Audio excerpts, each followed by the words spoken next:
کمال ہے سیدنا ابراہیم علیہ السلام اس دور میں چچا بھی آپ کا مخالف ہے، اور آج آپ نے وہ بھی بات کلیئر کرنی ہے۔ بعض لوگوں کو یہ غلط فہمی یا کم علمی کی بنیاد پہ وہ آزر کو آپ کا والد کہہ دیتے ہیں، حالانکہ طارق تھے آپ کے والد تو، اور موحد تھے۔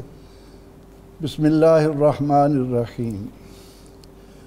محترم غازی صاحب، آج ہم جس کلزم انوار کا ذکر زبانوں پر لا رہے ہیں، انہوں نے شعور سنبھالنے سے لے کر، یعنی ولادت سے لے کر آخر دم تک، قیامت تک آنے والے لوگوں کے قلوب و اذہان پر جس خوبصورت انداز میں دستک دی ہے، اس پیغام کو سمجھنے کی ضرورت ہے۔ ٹھیک۔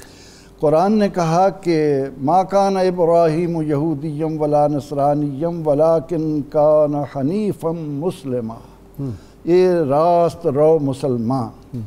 قرآن نے کہا کہ اللہ نے ان کو خلیل بنایا۔ علماء کہتے ہیں خلیل کیوں بنایا؟ کہ آپ کو خلیل اس لیے بنایا گیا کہ لِأَنَّهُ سَلَّمَ نَفْسَهُ إِلَى النِّيرَانِ وَوَلَدَهُ إِلَى قُرْبَانِ وَمَالَهُ إِلَى الضَّيْفَانِ وَقَلْبَهُ إِلَى الرَّحْمَانِ، اپنے دل کو رحمان کے لیے خالص کیا، اولاد کو قربان کرنے کے لیے پیش کر دیا، اپنے آپ کو آگ میں جانے سے بھی نہیں وہ کیا، تو اپنے دل کو اللہ تعالیٰ کی ذات کے لیے خالص کیا۔ تو سیدنا حضرت ابراہیم علیہ السلام کی حیات طیبہ کو جب ہم دیکھیں، جو ہی غار میں آپ کھڑے ہوئے اور بولنے کے قابل ہوئے تو اپنی ماں سے پہلا سوال یہ ہے کہ اماں آپ کا رب کون ہے؟ تیرا باپ۔ میرے باپ کا رب کون ہے؟ نمرود کا رب کون ہے؟ ماں سہم گئی، دہشت گردی کا جو عروج تھا نمرود کا وہ وہاں۔ لیکن اس کے بعد جب آپ باہر آتے ہیں، پہلی مرتبہ ستاروں پر نظر پڑتی ہے، فلما جن علیہ اللیل رأى کوكبا، کہا یہ رب ہوں گے۔ لیکن فلما آفلا، جب وہ ماں دھونے لگے تو فرمایا انی لا احب الآفلین، میں جو ایک حالت پر نہ رہیں جن میں تغیر ہو وہ محبت کے قابل نہیں ہیں، جو ڈوب جائیں وہ رب نہیں ہو سکتے۔ اسی سے علماء نے یہ اصول لیا کہ العالم حادث، یہ عالم فانی ہے۔ کیوں؟ لأنہ متغیر، کہ اس میں تغیر ہے، وکل متغیر حادث، اور جس میں تغیر ہے وہ فانی ہے۔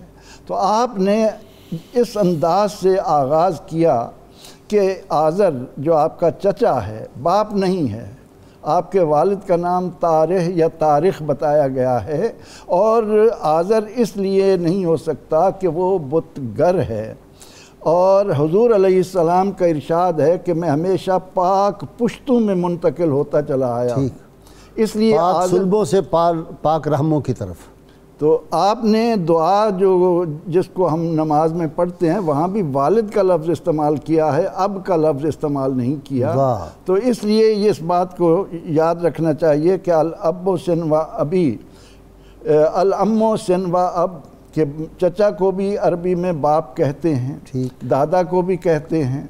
تو حضرت ابراہیم علیہ السلام نے انسانی شعور کو اس انداز سے للکارا ہے یا چمکارا ہے یا اس کو مہمیز لگائی ہے کہ قدم قدم پر اللہ کی طرف اس کو متوجہ کیا ہے۔